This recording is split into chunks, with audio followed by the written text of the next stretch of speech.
Doncs per començar, abans de res agrair-vos que estigueu aquí, perquè realment heu sigut molts els que us heu registrat a la presentació del Segre i veiem que tots els seguidors una miqueta de l'ICO esteu tan engrescats amb el projecte com nosaltres i això ja és molt bona senyal abans de començar. I per tots aquells que no sabeu qui som, ens presentarem una miqueta. El Marc, que està aquí amb mi, el Marc Anton, és el coordinador de l'àrea de seguiments de l'ICO, s'encarrega una miqueta de coordinar tot l'equip tècnic de l'Institut Català d'Ornitologia. Després tenim per aquí també a la Marina Cuito, que s'encarrega sobretot de la part de comunicació de l'ICO i que, si tot va bé, també anirà participant més en la comunicació amb els voluntaris dels projectes de seguiment. I per últim estaria jo mateixa, que em dic Elisenda, i estic coordinant els projectes de seguiment que actualment són el projecte SOC i el projecte Segre. Aleshores, pel que vaig veure les diferents inscripcions, sembla que un 50% dels que us heu inscrit a la presentació sou participants del SOC i un 50% no ho sou. El SOC és el seguiment dels ocells comuns de Catalunya, ja veureu que anirà sortint al llarg de la presentació del Segre. Hi ha algú que tots heu sentit a parlar alguna vegada del que és el SOC, o us faig 5 cèntims de com funciona o de què és, o si algú té algun dubte podeu aixecar la mà, no cal que ho poseu al xat i llavors jo simplement faig un minutet de què és, més que res perquè hi haurà alguna coseta que necessitarem de cara a la presentació.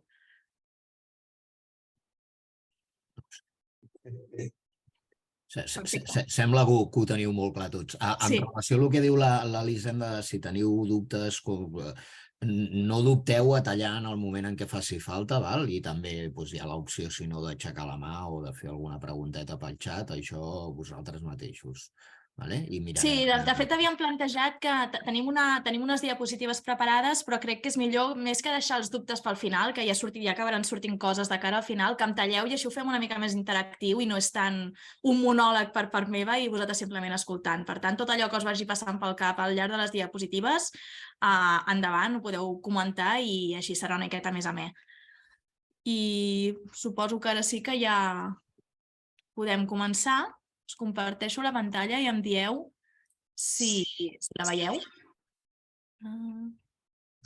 Sí, es veu molt bé.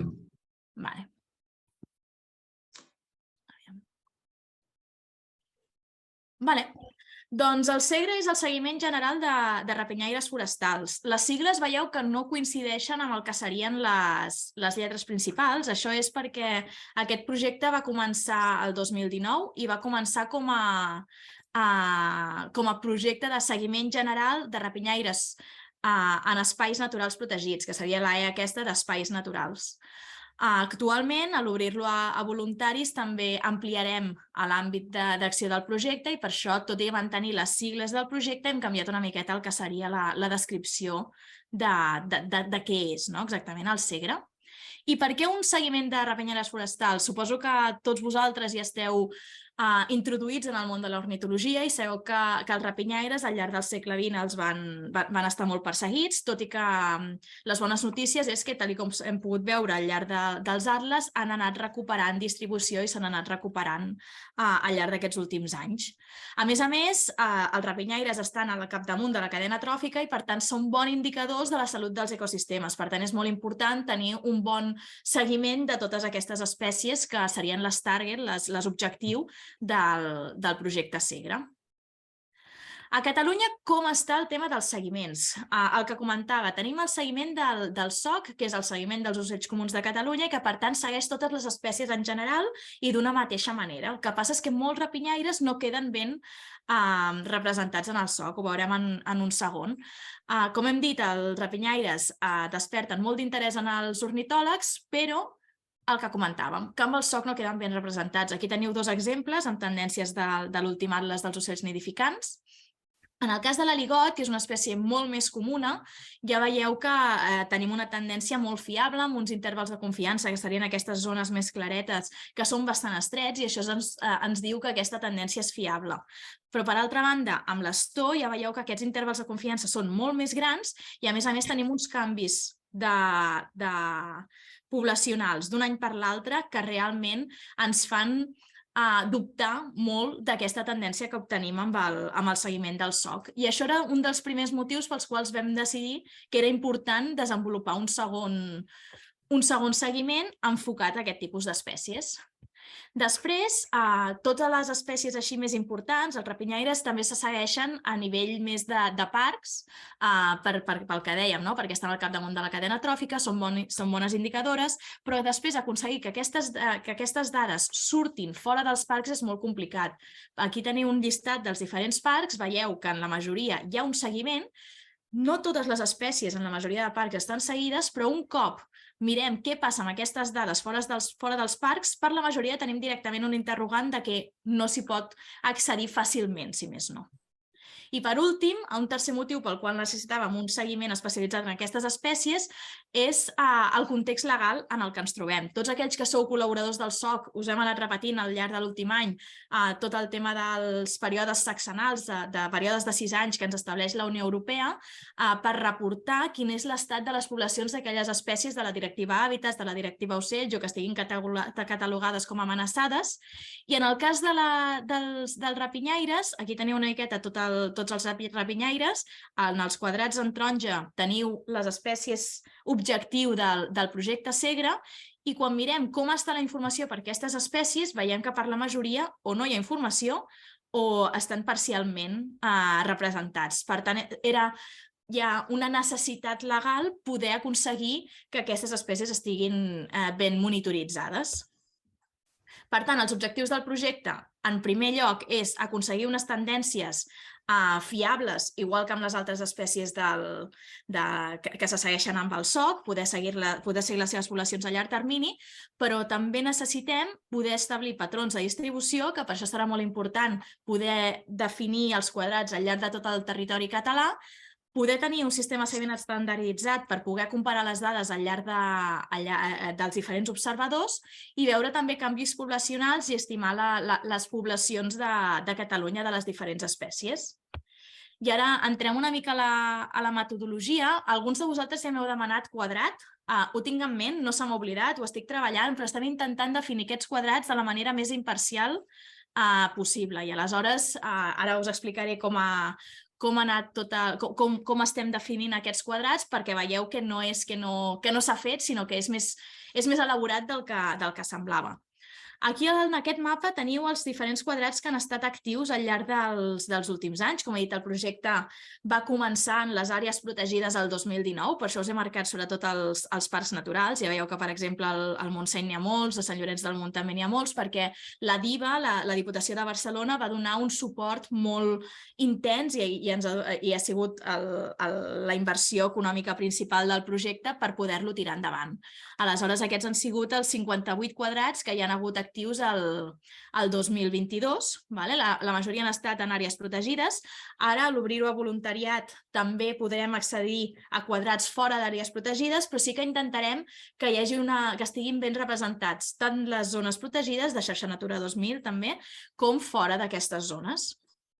Un altre punt a tenir en compte són aquests dos mapes. Aquí teniu un mapa de la cobertura forestal de Catalunya. Com que estem fent un seguiment de rapinyaires forestals, és important que gran part del quadrat a mostrejar sigui forestal.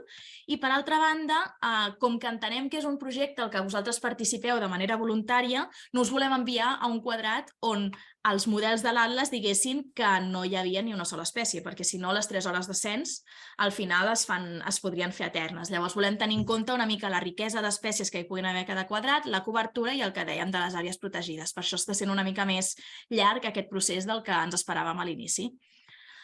La unitat de mostreig són aquests, he anat parlant de quadrats. Els quadrats dels que us estic comentant són de 2 quilòmetres de costat i això és una unitat que heu de tenir en compte que és únicament a nivell de coordinació. Ara entendreu per què.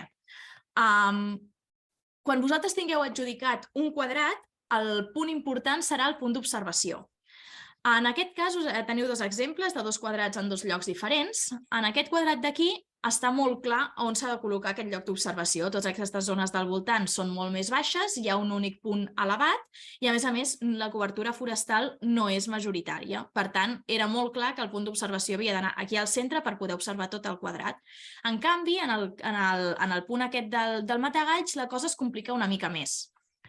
Aquest és el mateix quadrat que us estava ensenyant fa un moment. I aquí teniu marcats 3 possibles punts d'observació i la visibilitat de cadascun d'aquests punts d'observació. Com podeu veure, aconseguir que des d'un punt d'observació es vegi tot el quadrat es podria dir impossible. Un cop tingueu el vostre quadrat, caldrà que aneu a visitar-lo a camp i anar valorant els diferents punts d'observació per veure quins són els millors, quin cobreix més zona i finalment aconseguir prendre una decisió. En el cas del Matagalls, al final es va decidir el punt aquest, el A, que dins del quadrat simplement té una visibilitat d'aquesta zona. Però, com ja us he comentat fa un moment, el quadrat és únicament a nivell de coordinació. Un cop vosaltres aneu en aquest punt d'observació, caldrà que censeu totes les espècies que hi puguin haver a dins del quadrat, totes les que veieu a dins, però també a fora. És a dir, el mètode de cens ho inclou tot. No us heu de basar únicament en la unitat de mostreig de la que parlàvem. I vull fer molt d'èmfasis en el tema aquest del punt d'observació perquè no és tan senzill definir-lo com sembla.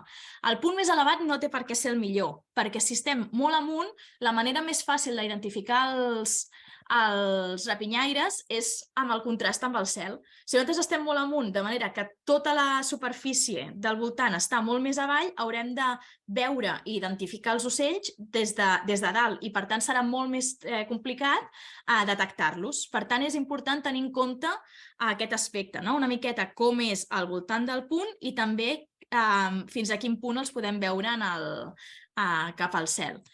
Després, és important que li dediqueu temps a definir el punt d'observació, perquè aquest punt d'observació serà el mateix al llarg de tots els anys fins que el projecte s'acabi. Per aquells que feu el SOC, el punt d'observació seria l'equivalent a l'itinerari, que és el que no canvia per molt que canviï l'observador. Per tant, és molt important que aquest punt d'observació estigui ben definit des de l'inici. Si quan aneu al quadrat no ho teniu clar, necessiteu ajuda, si està dintre de la Diputació de Barcelona tenim el contacte directe amb tots els PACs i per tant podríem demanar ajuda, però nosaltres també ens podríeu passar imatges de tots els punts del que es veu i us podríem donar un cop de mà o inclús en algun cas més extrem, inclús us podríem acompanyar per veure si trobem el punt que toca. Per tant, que no us faci res contactar-nos i dir-nos ei, què us preferiu, aquest o l'altre punt? Perquè això és un factor important a tenir en compte. I en quant a com funcionen els censos, són 4 censos per any, dividits entre principis de març fins al juliol. El primer període sí que és d'un mes i mig i després ja va d'un mes en un mes, és a dir, que hi ha bastant de temps per fer cadascun dels censos. Això sí, hi ha d'haver 15 dies entre censos per poder censar els diferents períodes reproductius de les diferents espècies. Cada cens dura 3 hores i en aquest cas, a diferència del SOC, sempre ha de ser de 9 a 12 del matí. És a dir, no hi ha un període en què tu pots ajustar-te una mica, sinó que sempre el cens començarà a les 9 i acabarà a les 12. Això es va acabar de definir ja que el primer any no es va fer així i vam veure que realment el moment de més activitat dels rapinyaires era durant aquestes hores, que era quan ja s'havien format les tèrmiques i per tant sortien més dels nius per defensar els territoris o per anar a alimentar-se. Igual que en tots els seguiments, hi ha una fitxa de camp. Aquesta fitxa de camp és antiga, ara de cara al final ja podreu veure la fitxa nova i cadascun dels col·laboradors tindreu una fitxa de camp i un mapa del quadrat. Com en tots els seguiments, hi ha una primera part de descripció del dia, de les condicions en les que esteu fent aquest cens. I en el cas del Segre, aquí hi ha una part d'unir el mapa amb la fitxa. Aquí tindríem el número d'observació que aniria relacionat amb la posició geogràfica d'aquesta observació. Una observació pot ser tant d'un individu com de 2 individus com inclús de 3 individus. És a dir, si per exemple es passen 3 aligots junts al mateix lloc, això seria una única observació de 3 individus. I això és important per com analitzem les dades. Això us ho explicaré d'aquí un momentet.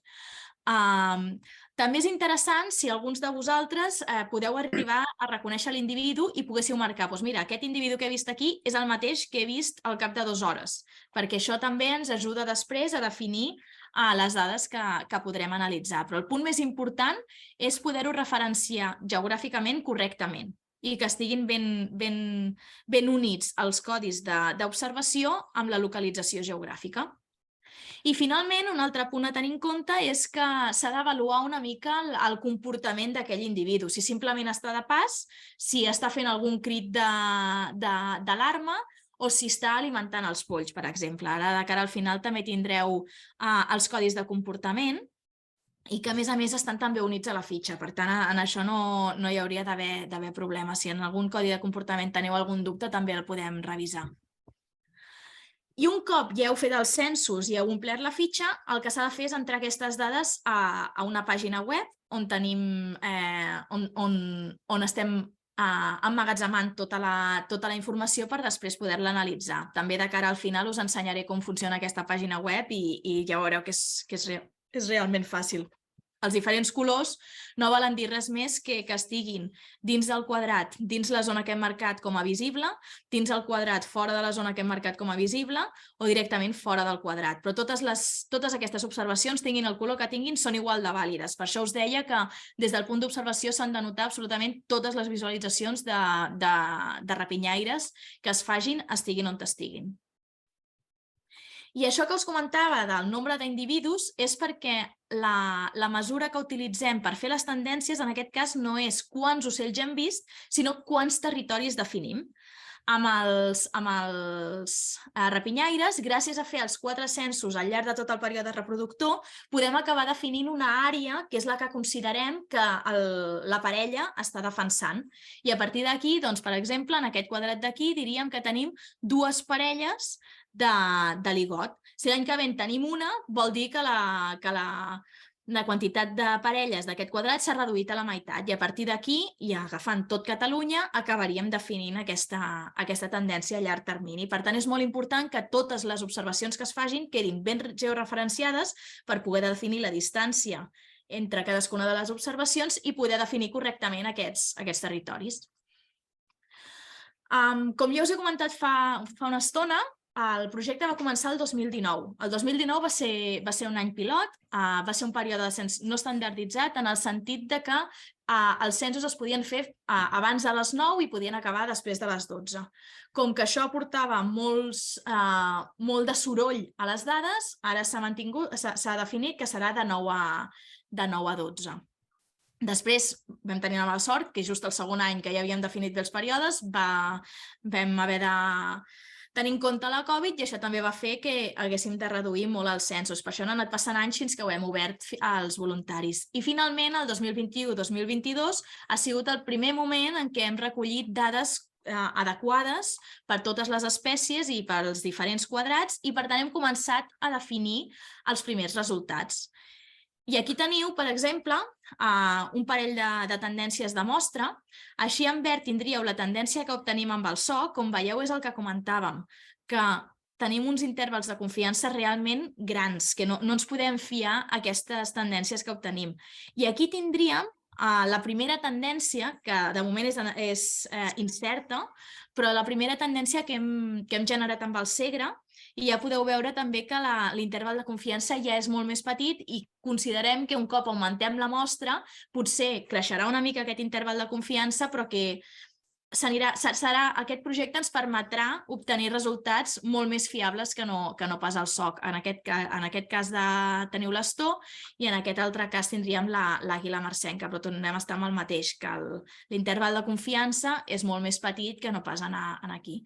I una altra espècie que també hem generat tendència amb el Segre seria l'aligot vesper, que directament la tendència del SOC no ens la creiem. Rebem una tendència, però té tant de soroll entremig que no ens la podem creure i creiem que amb el Segre podrem acabar també generant resultats fiables. Per això és tan important aquest projecte que us presentem avui. Tots vosaltres esteu aquí perquè voleu participar al Segre, per tant un parell de diapositives de participació. Requeriments bàsics per participar al projecte. Heu de saber reconèixer els rapinyaires de Catalunya, si no anem malament. El segon és poder identificar algun dels comportaments territorials, perquè a l'hora de definir aquests territoris no és el mateix un individu que simplement està passant per allà perquè està migrant, per exemple, o un individu que inclús té el niu fet. Aquestes observacions s'hauran de valorar de maneres diferents. Per tant, és important que pugueu prendre certes decisions a l'hora d'adjudicar un comportament a les espècies. També us dic, la majoria d'observacions seran que aquell individu l'heu observat en el lloc adequat, en el moment adequat, però que no faran ni cap crit, ni faran cap vol de defensa, ni us indicaran de cap manera que realment tenen el territori allà. Però si ho fessin, seria important que vosaltres poguéssiu donar-li el codi que li toca. És important fer els 4 censos cada any. Per què? Perquè hi ha espècies que són més territorials i que per tant es veuen més a l'inici del període, és a dir, de l'1 de març al 15 d'abril, però hi ha altres que ho fan de cara al juliol.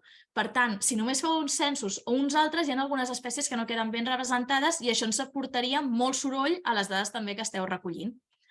La participació mínima he posat 2-3 anys. Per què? 2 anys és el mínim perquè el primer any us adapteu a la metodologia i tindríem un any que podríem utilitzar les dades. Però realment, amb només un any, ja heu vist que les tendències les fem comparant un any amb l'altre. Per tant, si només tenim un any, no ens serveix de molt. Per tant, realment serien 3 anys de mínima participació. No obstant, en el SOC tenim col·laboradors que porten participant 20 anys i les seves dades són les que més informació ens aporten de com estan les espècies dels ocells comuns a Catalunya. Per tant, la participació mínima no vol dir màxima. La màxima és fins que el projecte s'acabi pels motius que siguin. Un altre punt important és que si no podeu fer els censos, en algun cas en concret ens aviseu, perquè així potser us podem anar a substituir si ho creiem necessari, i que únicament entreu les espècies dels individus observats durant el cens. És a dir, si a les 12 i 5 us passa una espècie que no havíeu vist o un individu que no havíeu vist, aquest ja quedaria fora del cens. El material que necessiteu, crec que també és important que el comentem, la fitxa de camp que us l'enviaríem, el mapa de quadrat, que també us l'enviaríem personalitzat segons la zona on teniu cadascú, el full de codis de comportament, que ja us he comentat que estan units a la fitxa de camp, una guia de rapinyaires per poder identificar correctament els individus, poder tenir detalls del plomatge i poder tenir més informació de si és un individu que està en moment de... ja és madur per reproduir-se o si encara és un jove que aquell any segur que no es podrà reproduir, els binocles, òbviament, per poder identificar les espècies, i en aquest seguiment és molt important també l'ús de telescopi, perquè hi ha vegades que les espècies estan molt lluny i que amb els binocles no és suficient com per poder-les identificar. No obstant, també he posat que una alternativa seria la càmera de fotos, perquè si podeu fer una imatge, després potser fent zoom podeu arribar a veure bé l'ocell en qüestió o inclús enviar-nos la foto perquè nosaltres el puguem identificar si és possible. Això és el que comentava, que aquesta seria la fitxa actualitzada, la teniu penjada a la pàgina web del Segre de l'ICO i aquí serien els diferents codis del projecte. Aquests són els codis de comportament, però després a l'hora de definir com són les condicions del dia, també tindríeu els codis que s'utilitzen a nivell de vent i la direcció del vent perquè poguéssiu valorar-ho d'una manera més exacta. I ara, si us sembla, fem primer els dubtes i després anirem a la pàgina on s'han d'entrar les dades per donar-vos algun detall més de com funciona. Llavors us deixo de compartir la pantalla i així si hi ha dubtes podem resoldre'ls. Jo tinc un parell de dubtes. Mira, ara la fitxa que has posat com a exemple, he vist que també hi marcàveu còrvids com el corb. No sé si cal posar-lo als còrvids o en específic el corb per ser més Més grans. El seguiment en si són les espècies de rapinyaires. Tot i que diguem forestals, tots aquells que no siguin forestals, si veiéssiu un naufrany, m'invento, també la notaríem. Però, a més, també vam decidir d'apuntar corbs, cornelles i les gralles de bec groc i bec vermell, si no m'equivoco. De moment no els estem analitzant, aquestes dades, però volem acabar de definir la manera de poder-les utilitzar. Per tant, totes aquestes espècies serien interessants pel projecte. Hi ha llocs que està molt barrejat el tema forestal amb zones rupícoles i tot. Exacte, per això. I una altra cosa, suposo que no m'ha quedat del tot clar, és que les 3 hores, de 9 a 12, són d'estar fixe en el punt d'observació. Exacte. No pots moure't d'un d'aquests possibles punts que has dit, que heu comentat que hi pot haver diferents... És estar estàtic en aquell punt. Exacte. D'acord. Per això és molt important que tingui el màxim de camp de visió. Exacte. Això. Llavors, el que has comentat de fixar la posició on veus l'ocell, vol dir que des del teu punt d'observació has d'avaluar la distància i l'azimut en el qual està aquell ocell en aquell moment.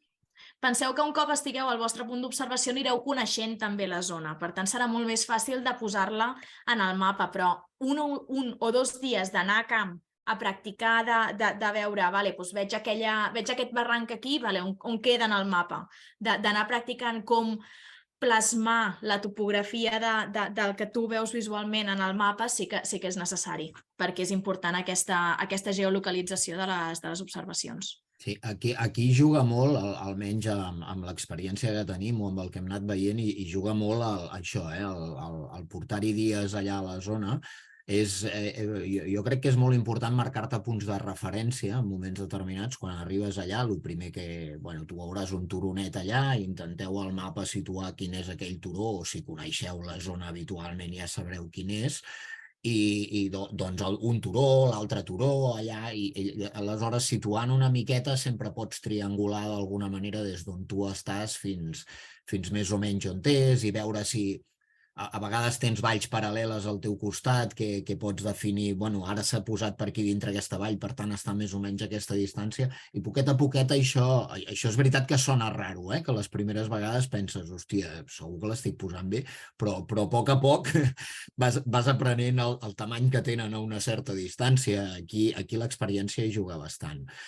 Hi ha un punt que no s'ha comentat, que crec que és important tenir en compte, i és que, a diferència del SOC, on sempre diem que hi vagi un sol observador i que s'apunti, en aquest cas, això és una mica, ho considerem una mica irrellevant. Sí que és bo que quan, ara l'Elisenda que us ensenyarà la base de dades, que apunteu quants hi aneu i quan sou en un moment determinat, però és cert que primer s'ha d'apuntar l'hora en la que comences a veure l'ocell i l'hora en la que el deixes de veure, el període temporal en què el deixes de veure. S'ha d'apuntar una mica el comportament que té, és a dir, que hi ha moltes coses a tenir en compte, amb la qual si sou 2 o 3 al final acaba sent com una mica més senzillet i fins i tot ajuda una mica. A part de que fa més passables les 3 hores si aquell dia no apareix res, que a vegades siguem clars, que el projecte pot tenir el seu punt de durillo amb algunes vegades. Per posar un exemple, recordo l'Oriol Clarabuc que ens explicava un punt d'observació que va fer crec que era Guilleries, que va arribar a les 9 del matí, va trobar una àguila calçada plantada amb un pi a 30 metres d'on ell estava, la va observar, l'àguila calçada aquella es va passar allà fins a les 11:58, és a dir, 2 minuts abans d'acabar, i no va veure res més en tot el dia. No passa sempre, vull dir, per això dèiem d'intentar buscar algunes zones, si coneixeu zones on sabeu que habitualment en veieu, pot ser un bon lloc per començar a buscar també els punts d'observació, per intentar que almenys el projecte tingui una mica de gràcia. Veig que treu al cap el Rafa, que també té experiència amb el programa, per tant, també us podria explicar alguna coseta. Jo tinc algun dubte, també, no sé si us el puc dir ara. Hi ha un és a nivell de, en el SOC, si enmig itinerari se't posa a ploure o hi ha unes condicions X, et deixa parar una estona, no? I no sé com en diuen, amortitzar un determinat temps. Temps de neutralitat, sí. Aquí què passa? Si un dia, per exemple, hi vas i se't posa a ploure 10 minuts o un quart d'hora durant les 3 hores, es passa alguna cosa, o no fas o sigui, a partir de quina llargada de mal temps hauries de parar o no, fas les 3 hores i ja està, passi el que passi. Com ho veieu? Bona pregunta. La veritat és que no ens ho havíem plantejat. Jo crec que si són això, si són 5 o 10 minuts, doncs no passa res, s'apunta observacions i diu ha plogut durant 10 minuts i tirem endavant, no? No sé, el temps màxim, jo diria que com a molt mitja hora podria estar que haguéssim de parar el tema per un temps. Sí que és important, que és evident que intenteu triar dies que la previsió meteorològica sigui relativament bona, perquè hi sortirem guanyant tots plegats, vull dir això. D'acord. I llavors una altra cosa a nivell ja més, diguéssim, de les àrees d'observació i també les distàncies. Clar, jo, per exemple, vaig començar a triar un punt, però clar, des d'aquell punt veus, per dir-ho així, fins a la quinta forca. Clar, si és un ocell que s'ha aixecat o que està volant al principi on tu estàs i se'n va cap allà, tu saps quina espècie és. Però clar, en canvi, si és un que just treu el cap allà baix, tu no el pots identificar. Llavors, hi ha alguna distància màxima que diguis, encara que jo ho vegi, allà ja no apuntis res o no. I després, lligat amb això, clar, també demanàveu, al passar-vos els mapes i així, no? Demanàveu què era el que s'observa des del punt que tu tries. Però, clar, de vegades amb les rapinyaires, clar, com que estan altes volant, tu pot ser que fins i tot la vegis quan està en un punt que tu no pots observar la superfície del terreny. O sigui, està una mica darrere de la carena, per dir alguna cosa, no? Però tu el veus perquè està alt. Llavors, clar, jo aquí, la veritat, tenia molts dubtes de fins on t'havia d'apuntar i quina és la distància màxima que dius, no, allò, encara que tu vegis, ja no apuntis res d'allà, no? No sé si amb això teniu alguna indicació. Jo la indicació que diria és la distància màxima és a la distància a la que realment no el pots identificar. És a dir, si tu dius, aquí jo no el puc identificar, doncs no l'identifiques. Però que sigui per distància, que no sigui per manca de coneixement, m'explico? Tot i així, a veure si al final la base de dades permetrà tota mena de jocs i pràcticament tots els grups d'espècies, no? Si veiem un esparver-astor que no acabem de saber ben bé on és, doncs l'apuntem com a esparver-astor i ja veurem què en farem d'aquell, després més endavant. O fins i tot jo no tindria cap mena de dubte a posar un rapinyaire SP en un moment determinat que igual et pot ajudar després a acabar de perfilar una observació que has vist un altre dia en un mateix lloc i que probablement era el mateix bitxo, no? I que fins i tot a observacions podeu posar, encara que jo posi rapinyaire SP, tenia pinta d'àguila, no? Per dir alguna coseta. Jo amb això no em tallaria gens ni mica. I el tema de l'aproximació al punt on realment observes l'individu, aquí sí que és un tema que evidentment hi ha una part subjectiva que l'hem d'assumir dintre del projecte. Vull dir que tots tenim una percepció segurament de l'espai una mica diferent, que cadascú té la seva i que no patiu amb aquestes coses. Vull dir que la qüestió és que apunteu el bitxo més o menys al lloc on intuïu que estava. I, al final, una mica el que explicava l'Elisenda, els núvols aquests de punts són els que ens acaben de definir, no? I el que ens interessa és crear aquests núvols de punts. Per tant, si l'aproximeu una miqueta, doncs ja està bé. Ja està bé. Això que diu el Marc està molt relacionat amb el que dèiem de la durada de la vostra participació. És a dir, hi ha una durada mínima, però com més anys estigueu, al final els errors que feu vosaltres mateixos com a observadors s'arrastren al llarg dels anys i, per tant, el biaix que hi ha per al mateix punt és molt menor, perquè si sempre dieu doncs jo l'he observat aquí i realment és 50 metres a la dreta, en totes les observacions ho fareu 50 metres a la dreta. I, per tant, aquest error que feu vosaltres sempre serà el mateix pel vostre quadrat i, per tant, no afectarà a la qualitat de les dades.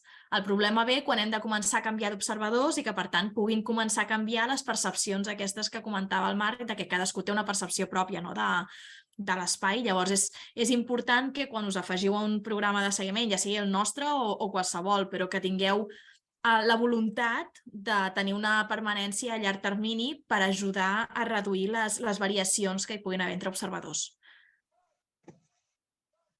D'acord. Gràcies.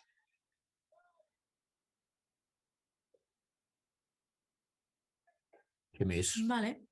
No sé si hi ha més preguntes. Hola, em sentiu? Sí.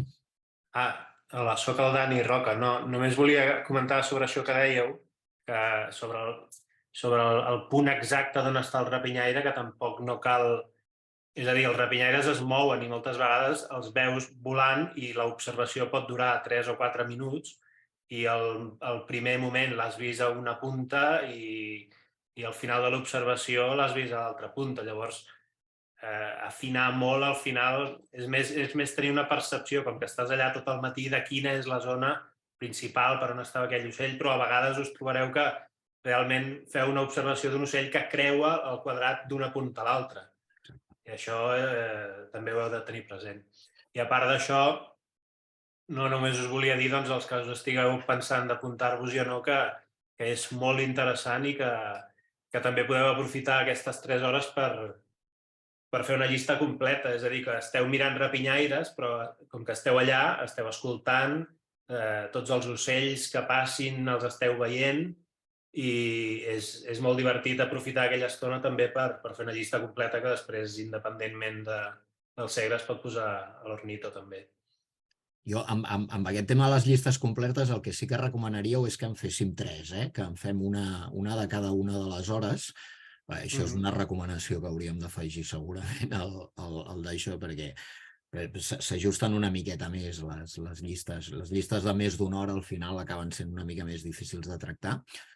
I bueno, tot això que dius, Dani, completament d'acord amb el tema aquest És més, a la base de dades després, ara que us l'ensenyarà l'Elisenda, veureu que no tenim la possibilitat de marcar aquest desplaçament de l'ocell que hem vist i, per tant, l'haureu de posar amb un punt fixe. Per tant, està bé que ho marqueu a la fitxa de camp i que guardeu la fitxa de camp amb el moviment que faci l'ocell, perquè igual ens pot servir després més endavant per acabar d'afinar algun d'aquests territoris que creem i aquestes coses, però és cert que a la base de dades això encara no es pot informatitzar. Llavors, perdona, què es pot fer? Marcar com un punt mig? Si l'hem vist... Bueno, el seu és que marqueu el punt on el veieu la primera vegada i si després es mou, doncs podeu marcar una fletxeta de cap on ha anat, més o menys, aproximadament. Hola, ja soc en Carles. Jo volia preguntar, a veure, sembla molt important la selecció del punt aquest d'observació i no m'ha quedat clar, potser ho explicareu ara, però fins a com es fa tant l'adjudicació del quadrat com la selecció aquesta. Però la primera adjudicació del quadrat es pot negociar o en funció, és a dir, a efectes pràctics com anirà, perquè suposo que, esclar, el més fàcil és on és la gent, no? O sigui, hi haurà un viatge cap als llocs on és la gent, que no necessàriament on viu.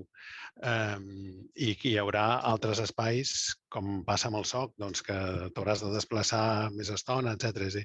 Quin serà el procés per establir a quin quadrat toca cadascú i després com es fa la selecció del punt? L'adjudicació dels quadrats l'estem plantejant una mica diferent de com funciona el SOC. Amb el SOC, vosaltres veieu el mapa dels itineraris que estan creats, hi ha un itinerari que vol dir que no està adjudicat i, per tant, el seleccioneu. En el cas del Segre, volem evitar biaixos de que vosaltres digueu jo vull fer el cens aquí directament, perquè en el SOC ens hem trobat que moltes vegades era jo vull anar allà perquè és on veig aquesta espècie, no? Aleshores, volem que sigui una mica més aleatori. Això vol dir que tenim una quadrícula de tot Catalunya que està dividida en quadrats de 10 quilòmetres per 10 quilòmetres. I dintre d'aquests 10 quilòmetres per 10 quilòmetres tenim la graella aquesta de 2,5 quilòmetres per 2,5 quilòmetres. De cara al tema legal que us comentava, ens agradaria arribar a cobrir, igual que amb el SOC, amb una quadrícula de 2,5 quilòmetres per 2,5 quilòmetres, totes les de 10 quilòmetres. Per tant, el que jo estic preparant ara és que per cada quadrícula de 10 quilòmetres n'hi hagi dues possibles de 2,5 per 2,5. I aleshores, si em dieu, jo ho vull fer, m'invento pels voltants de Manresa, doncs pels voltants de Manresa hi ha varis quadrats de 10 per 10 quilòmetres i dintre d'aquests 10 per 10, a més, n'hi ha dues. Per tant, dintre de les que nosaltres definim, podreu escollir quina és la que us interessa més. Tot i així, Carles, vull dir, evidentment nosaltres ho farem d'una manera aleatòria i igual resulta que al final al quadrat aquell no hi ha un punt d'observació bo ni de cap de les maneres. Vull dir que amb aquest aspecte crec que el coneixement del territori també hi fa molt, perquè si en el fons vosaltres demaneu un 10 per 10 i ja sabeu que hi ha un punt que realment és bo, que pots observar, farem cas del que hi hagi. Val? És a dir, hi haurà d'una banda aquesta selecció prèvia que haurem fet nosaltres amb els ulls clucs, però també tindrem en compte el que demani la gent que coneix el territori, que vull dir que suposo que les tipologies al final són vàries, ja ho saps, no? Participants d'aquests tipus, hi ha gent que es coneix molt bé el territori i que realment val la pena tenir en compte el que diu, hi ha gent que va una mica més a cegues i que l'hem d'ajudar una miqueta. Llavors ens mirarem de trobar un equilibri entre una cosa i l'altra. Correcte, sí, gràcies. I després, a veure, és una situació potser molt específica. Jo ara d'aquí 3 setmanes me'n vaig a veure a Puigcerdà i és el que estava pensant de fer, perquè veig que a més no hi ha gaire seguiment en aquesta zona. El tema de la frontera, és a dir, administrativament hem d'intentar que sigui Catalunya o el quadrat, com passa amb els de l'Atles, agafa més enllà del territori de Catalunya? Amb els de l'Atles va passar el primer atles de nidificants. A la resta ens hem limitat al territori de Catalunya. Cert. Jo intentaria que estigués dintre l'àmbit administratiu de Catalunya. Bàsicament perquè segurament els francesos també tenen els seus seguiments. I no hi ha coordinació en principi? En principi no.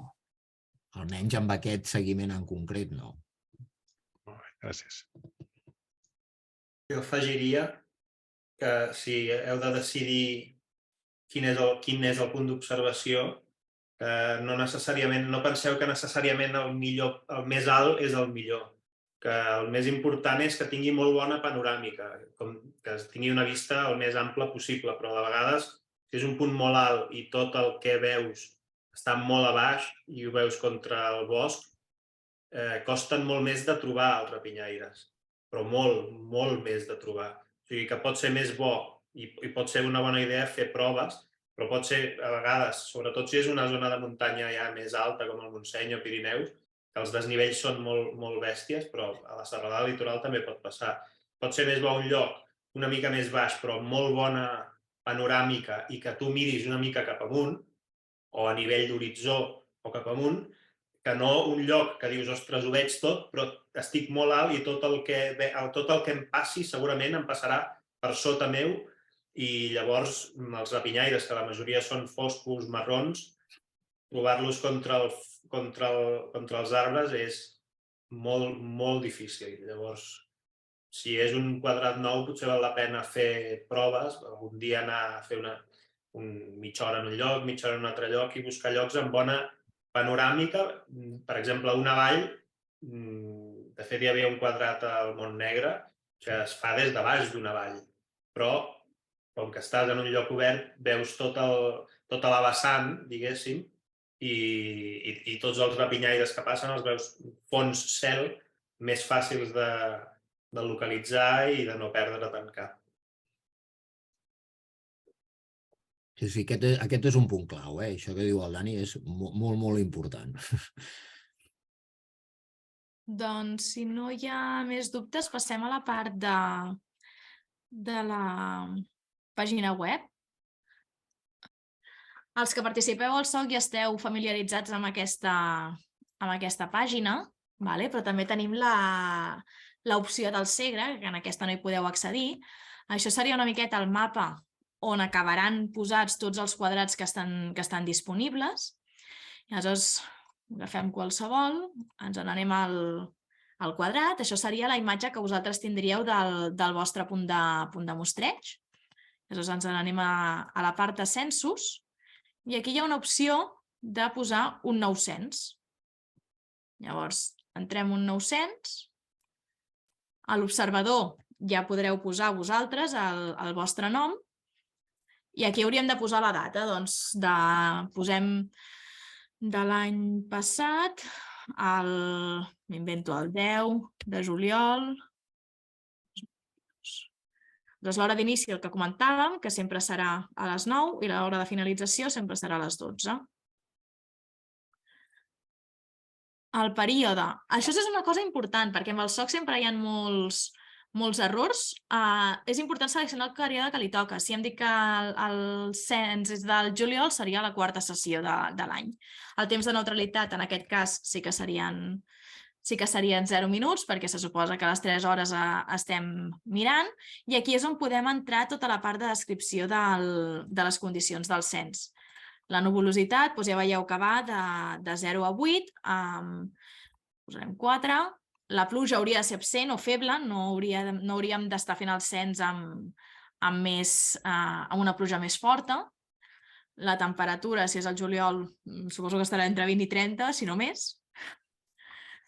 Visibilitat, bona i regular.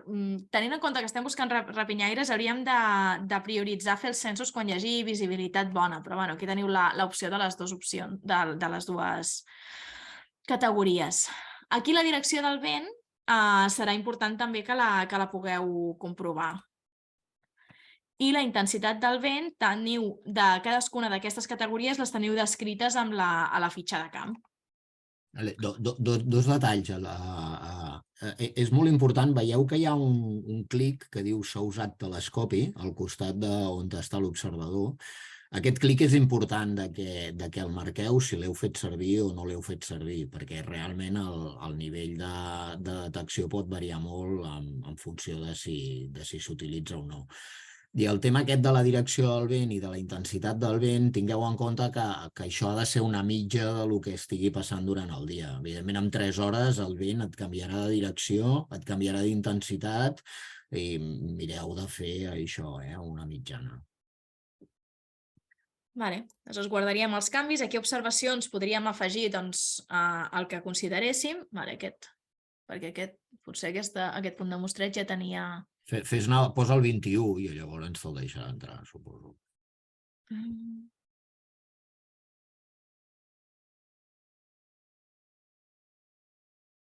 No, perquè no hi havia col·laboració. Anem a provar un altre punt. Ja veieu que això que està molt ben feta, aquesta base de dades.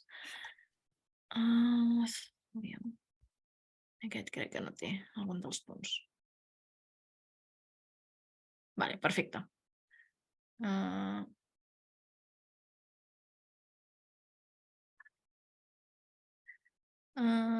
Tornem-hi.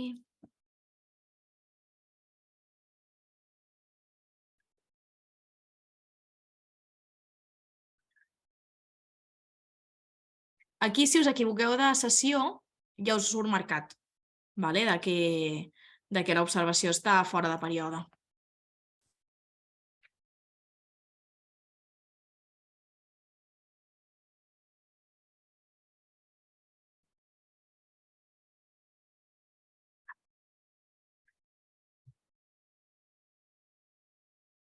Ara aquí no està definit. Això que et surt també en vermell, mira, ja està bé també que haguem agafat aquest punt perquè així ho veureu. És perquè de moment la base de dades ens demana que li definim l'àrea de visibilitat del punt. I fins que aquesta àrea de visibilitat no estigui digitalitzada, que això sí que ho podem fer només nosaltres, no podreu entrar les dades. Per tant, és important que la primera visita, per exemple, pugueu ja marcar en el vostre mapa quina és l'àrea que es veu des del punt, aproximadament, perquè la puguem posar a la base de dades i llavors us permeti entrar les dades. No em deixa. Fantàstic. Perdoneu. Un altre.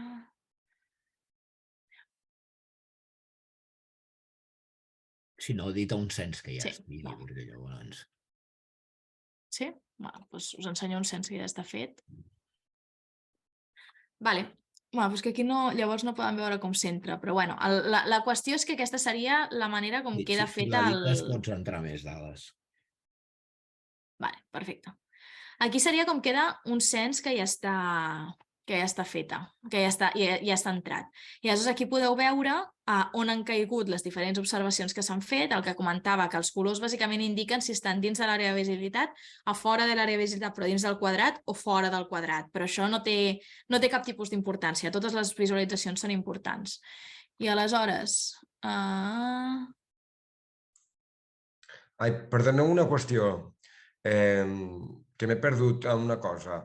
Llavors, entenc que també s'han de marcar fora del quadrat, si hem vist ràpids que estan fora, també s'han de col·locar. Sí. El quadrat és només a nivell de coordinació. El quadrat no té cap altra utilitat que perquè nosaltres sapiguem que aquesta zona ja l'està mostrejant algú. Vale. Perfecte. Aviam. I una pregunta, Elisenda. I només s'ha de marcar el punt d'inici de la visualització i no el final, perquè llavors es perd molta informació, no? De moment, la base de dades no ens permet posar el punt final. És a dir, vosaltres en el vostre mapa val la pena que ho apunteu, però de moment, a nivell informàtic, no ho podem afegir. I de vegades, si tu justament veus el comportament, per exemple, jo vaig veure una calçada que va volar molt de tros i es va quedar molta estona parada en un arbre, que podria ser que fos allà, no sé, on tingués el niu o el que fos. Llavors, clar, aquesta informació la perds, perquè només poses el primer punt on l'has vist al principi. Aquí potser el Marc tindrà una opinió diferent, però jo, si em passés això, segurament el punt que posaria seria el lloc on ha estat més estona. Més que el punt d'inici, seria el punt on s'ha quedat parada més estona, on t'ha estat sobrevolant més estona, jo segurament marcaria aquell punt. Però això potser el Marc... Jo fins i tot no descartaria de posar dues observacions, una a l'inici i l'altra al lloc on s'ha estat parat i fer com si l'haguessis vist dues vegades. No crec que passi res, vull dir, en aquest aspecte, si aporteu informació extra no hi ha cap problema. Vale. Posa el del 2020 al quart o el primer o el segon, és igual.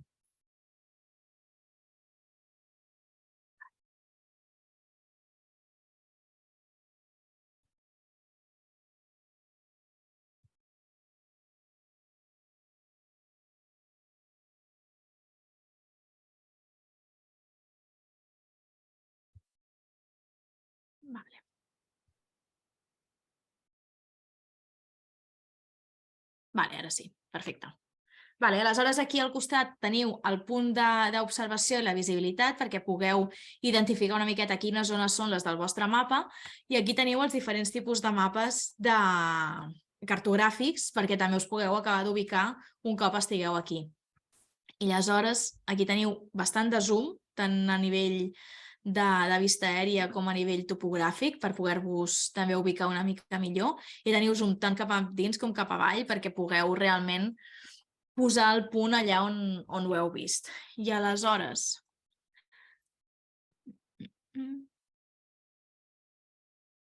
Ai, quina cosa més rara.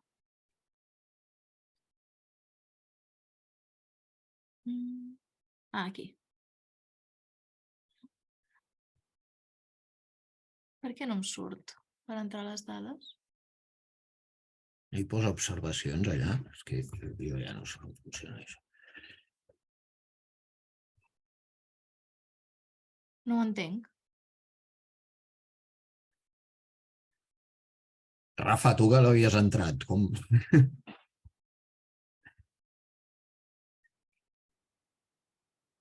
No em deixa, potser perquè no sóc el... Perdona, què em preguntes?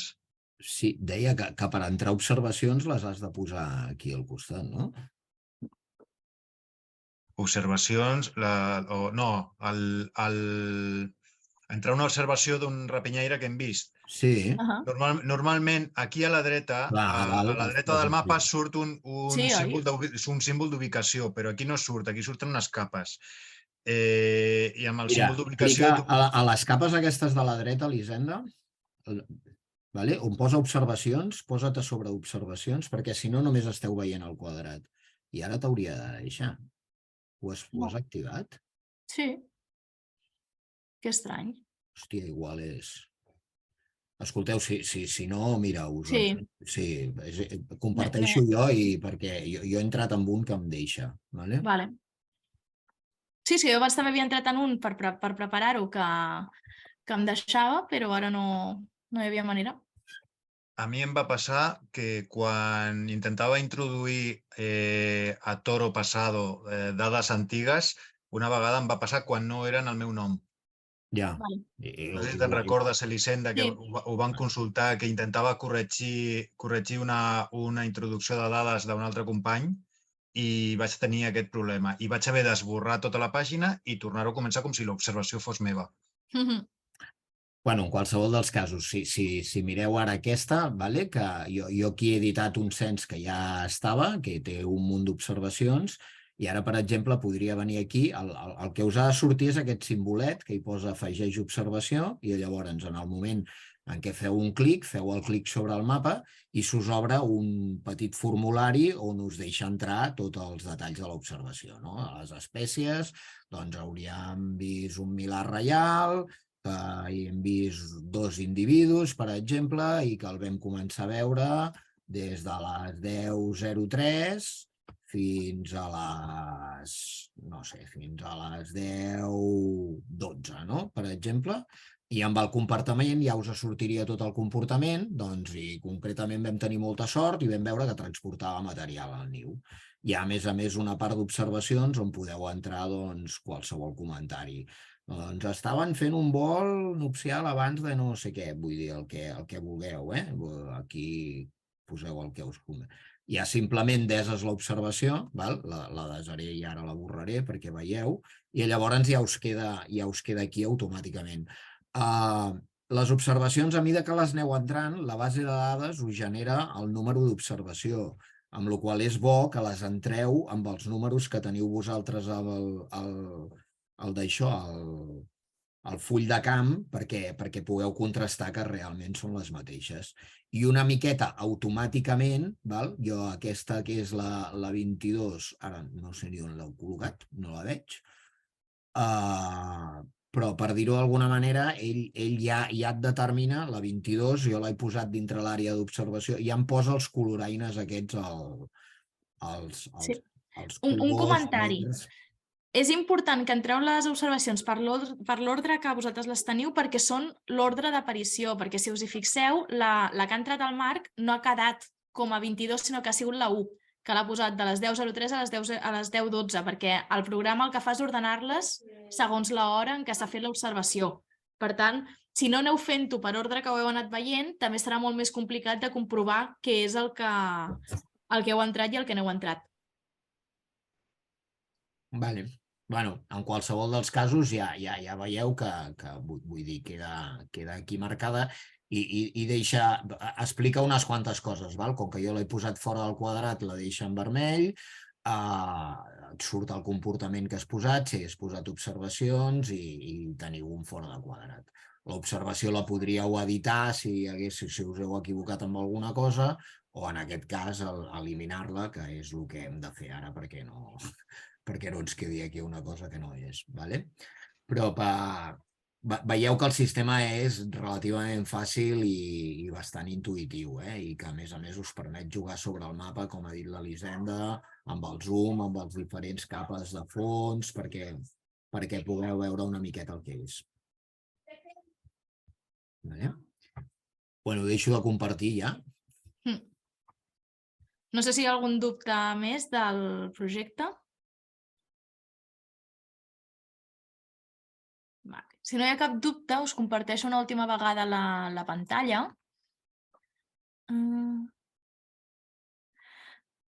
Primer, perquè pugueu agafar el correu, els que encara no m'heu contactat, de que vulgueu algun quadrat, que sapigueu que tenim aquest correu de cara al projecte. I després, per aquells que no sou col·laboradors del SOC, dir-vos que aquest any fem unes jornades que es fan bianualment, les fem a Montgai i, a més, tenint en compte que aquest any posàvem en marxa el projecte del Segre, el diumenge 16 farem una sortida amb objectiu Segre per posar en pràctica tota la metodologia al camp i, a més, explicar dues coses dels rapinyaires que puguem veure, com una mica de taller d'identificació, i que, si us voleu apuntar, són obertes a tothom, realment. Els col·laboradors del SOC tenen uns certs beneficis, però tothom hi pot participar i ho podeu fer en aquest web que teniu aquí a la part de dalt de la pantalla, i podeu registrar-vos quan vulgueu. Són el dia 15 i 16 d'abril, i una miqueta aquí teniu el programa perquè pugueu veure també què hi ha i veure si us interessa només el dia del Segre o si també us interessa alguna altra cosa. Tot el programa també el trobareu aquí a la pàgina web de l'ICO. I jo crec que... No sé si algú vol acabar d'apuntar. Perdona, jo volia fer una pregunta. Sí. A l'hora de triar el quadrat aquest i del punt d'observació, entenc que serà els propers, no sé, la setmana que ve o així, que llavors ja estarem en contacte i ja ens ho direu, no? Exacte. Perquè clar, que queden 15 dies per l'1 de març. Sí. Sí, en soc conscient, el que passa és que ha sigut més lent del que ens pensàvem, tot el procés. Molt bé. Sí.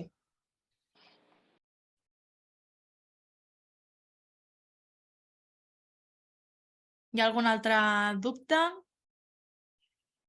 Algun cas especial que vulgui comentar? No sé si potser hi ha algú que diu, ostres, doncs ho he de fer sol, m'agradaria fer-ho amb algú i vol aprofitar ara per trobar algun company. No és el cas.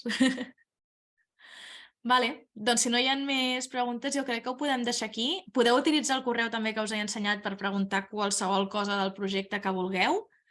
I nosaltres estem oberts a respondre dubtes també, si preferiu fer una videoconferència privada amb nosaltres o si voleu trucar-nos, que també ho podeu fer. Llavors, motivar-vos a agafar algun quadrat i a començar aquest any entre tots a donar-li més sortida al projecte. Que volin més aquests rapinyaires. Molt bé. Doncs fins la propera. Gràcies. I que vagi molt bé aquesta setmana. Moltes gràcies. Que vagi bé. Adéu.